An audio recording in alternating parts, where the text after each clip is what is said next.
Sound speeds, and welcome to yet another video with no post-processing. Now, the reason I'm still shooting in this room with terrible acoustics and horrible reflections is because I'm still in the location working on a movie. But as soon as I get home, I will not only shave, but I will have much better sound again. But in the meantime, I have a terrible location to deal with. What can I do to make this into a better recording environment? We're going to find out in this video. This is me talking into the Samson C01 large diaphragm condenser microphone in this terrible room. And if I go quiet,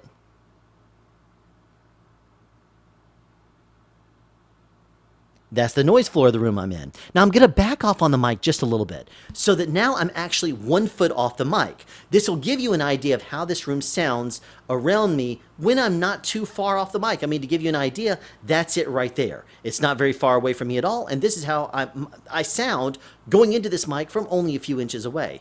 My voice is getting lost in the noise in this room. For this video, I'm going to be hand holding the video camera because I want to be able to move around on the fly and shut down noises as I see fit.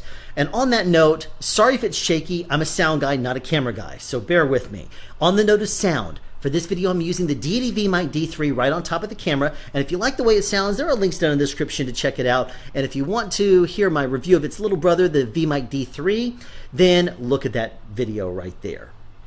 Now, let's start off by looking at this room, or rather listening to this room, which is the first step I always do when I step into a new room and I try to identify what I need to shut down. I simply go quiet and I listen.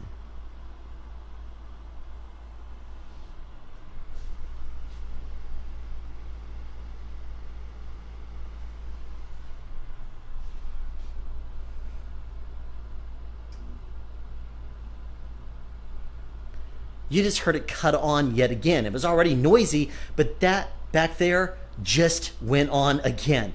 That's the cooling unit for this entire room. Let's go over there and take a quick look at it. And sorry you see all this random stuff in the room. That right there has got to go. All it's doing is cooling the room. And I don't need it to cool, I need it to be quiet. So I'm gonna go over to the thermostat, which is on the wall over here. Now let's hit the off button and see what happens.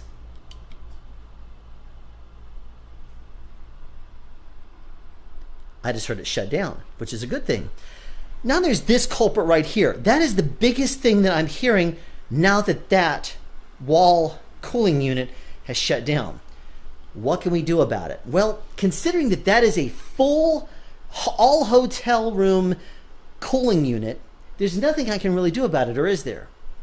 Oh, there is. Believe it or not, one of the things you can pick up from a lot of stores like Lowe's or Home Depot is magnetic vent covers. Magnetic vent covers are great, provided that you're sticking them on a surface that is magnet friendly, and hopefully this vent is. And if not, you could always tape it on there and you'll have the same exact results. Now, what about airflow? Don't worry about that. Air handlers powering this unit are not going to be choked out or damaged by you taping over one little vent in this entire big hotel. And if so, there's a bigger problem they need to address. Where can you find them? For less than $7, you can get 3 of these at places like Lowe's, Home Depot, Ace Hardware, or Amazon, and I put links down in the description for you to check them out if you'd like to buy some for yourself. Let's see if this works in this hotel.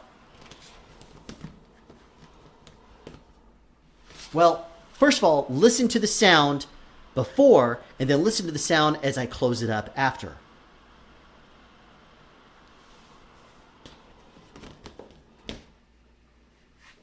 A lot of that sound is now gone. Now I just need to get some tape and tape this thing up there.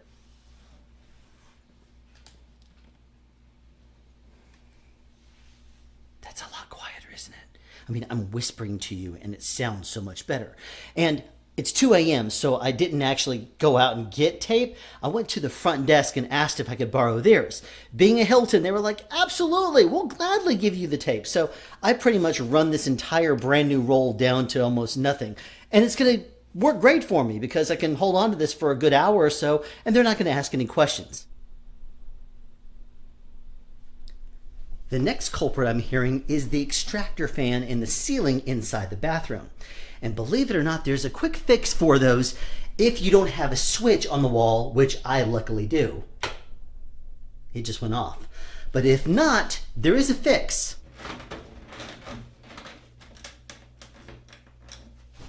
Most extractor fans you run into the ceiling, you simply pull down and they'll drop down a good 3 inches and usually hold themselves in position.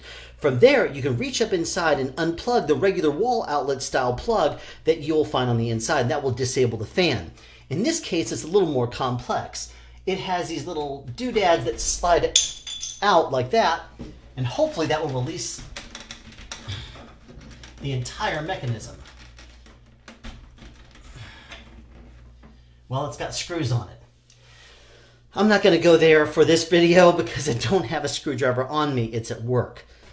So I guess for our purposes today, I'm glad that it's on a regular outlet on the wall that I can simply flip the switch on. Many hotel refrigerators are extremely noisy and they'll cycle on and off whenever they feel like it. And the reason why is because the thermostats are set to one of the more warmer temperatures. Now you can fix this in one of a few different ways. You can always unplug the refrigerator, or if you don't feel like it, on the inside you'll find the thermostat. This is the one for the refrigerator. This is the one for the freezer on this particular unit. Turn them up to full blast, like this one just cycled on right now.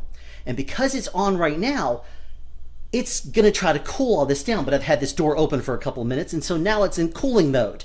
But if I don't want it turning on and off whenever I want to, I simply take the thermostat, turn it all the way down.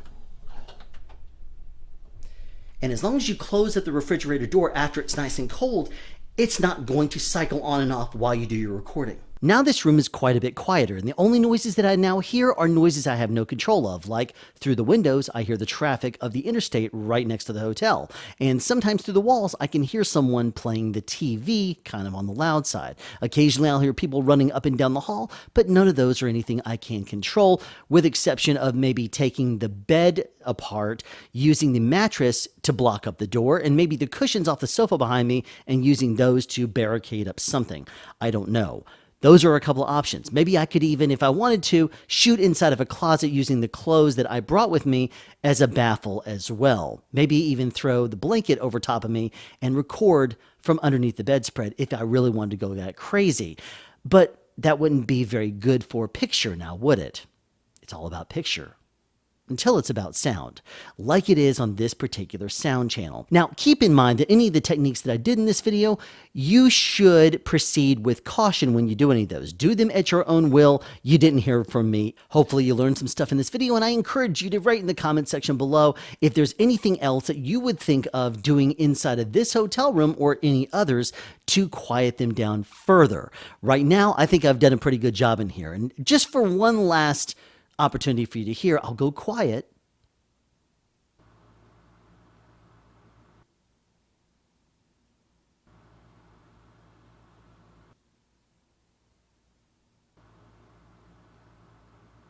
Now I'm speaking to the Samson C01 about 1 foot away from my mouth, when I'm not too far off the mic. I mean, to give you an idea, that's it right there. Do you see where it is? That's right in line with where it was earlier. This will give you an idea of how this room sounds around me, and I'm still recording on the Tascam DR40 with the exact same settings that you heard before, and this is the way it sounds right now. One last thing I could do if I want to cut down on the reflections is to lower my voice and maybe even get a little bit closer to the microphone so that way you're not hearing as much of the reflections of my voice bouncing off the walls.